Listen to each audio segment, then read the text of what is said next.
Supreme court में आज फौजी अदालतों में सिविलियंस के ट्रायल के खिलाफ इंट्रा कोर्ट अपीलों पर समाअत हुई। अदालत ने मिलिट्री कोर्ट्स को ऐसे अफराद का फैसला सुनाने की इजाजत दे दी जिनकी ईद से पहले रिहाई हो सकती है। जस्टिस अमीनुद्दीन खान की सरबराही में सुप्रीम कोर्ट के 6 रुकनी बेंच ने 23 अक्टूबर के फैसले के खिलाफ इंट्रा कोर्ट अपीलों पर समाअत की। समाअत के दौरान अटॉर्नी जनरल मंसूर उस्मान अवान ने अदालत को बताया कि 20 अफराद ऐसे हैं जिनकी ईद से पहले रिहाई हो सकती है। इन 20 अफराद की रिहाई के लिए भी 3 मरहले हैं जिनको पूरा करना पड़ेगा। बरियत और कम सजा वालों को रियायत देकर रिहा किया जाएगा। मजबूरी तौर पर 105 मुल्जिमान फौज की तहवील में है। मुल्जिमान की रिहाई के लिए 3 मराहिल से गुजरना होगा। पहला मरहला महफूज शुदा फैसला सुनाया जाना, दूसरा इसकी तौसीक होगी, जबकि तीसरा मरहला कम सजा वालों को आर्मी चीफ की जानिब से रियायत देना होगा।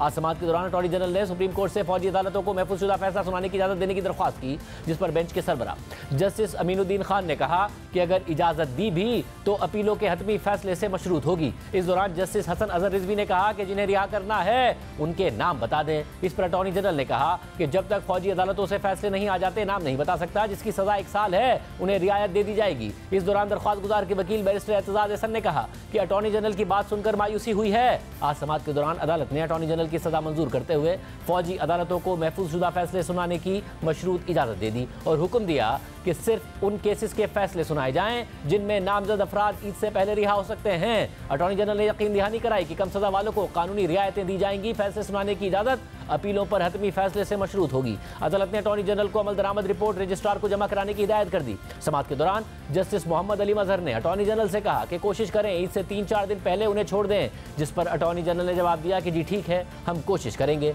इस दौरान फैसल सिद्दीकी एडवोकेट ने कहा कि ऐसा ना हो कि वो बाहर निकलें और 3 MPO के तहत दोबारा गिरफ्तार कर लें। अदालत ने समाअत के दौरान 3 साल से कम सजा पाने वालों की तफसीलात तलब करते हुए केस की समाअत अप्रैल के चौथे हफ्ते तक मुलतवी कर दी।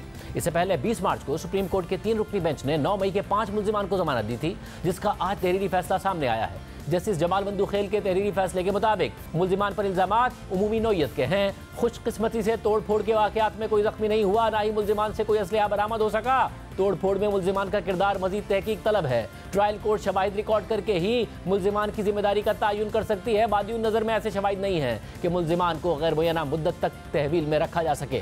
मुल्जिमान पहले ही गुज़िश्ता साल 10 मई से गिरफ्तार हैं। तमाम 5 मुल्जिमान की 50-50 हज़ार रुपए के मचलकों के एवज जमानत मंजूर की जाती है। मुल्जिमान किसी और मुकदमे में मतलूब नहीं तो रिहा कर दिया जाए। सुप्रीम कोर्ट ने 20 मार्च को जिन 5 अफराद की रिहाई का हुक्म दिया था उन्हें कल रात अडियाला जेल से रिहा किया गया, लेकिन रिहाई के बाद उन 5 मुल्जिमान को MPO के तहत दोबारा गिरफ्तार कर लिया गया। MPO का यह ऑर्डर डिप्टी कमिश्नर रावलपिंडी ने जारी किया था, जबकि कल ही इंसदाद दहशतगर्दी की अदालत ने 9 मई के वाकयात में मुलविस 19 मुल्जिमान को जमानत पर रिहा किया था और इन 19 मुल्जिमान में से भी 3 मुल्जिमान को रिहाई के फौरन बाद गिरफ्तार कर लिया गया। इस हवाले से नुमाइंदा जियो न्यूज़ शब्बीर डार के मुताबिक सुप्रीम कोर्ट के हुक्म के बाद रिहाई पाने वाले 5 मुल्जिमान को छोड़ दिया गया है, क्योंकि उनकी गिरफ्तारी गलती के नतीजे में अमल में आई थी। असल में उन लोगों को गिरफ्तार करना था जिन्हें इंसदाद दहशतगर्दी की अदालत ने रिहा किया था।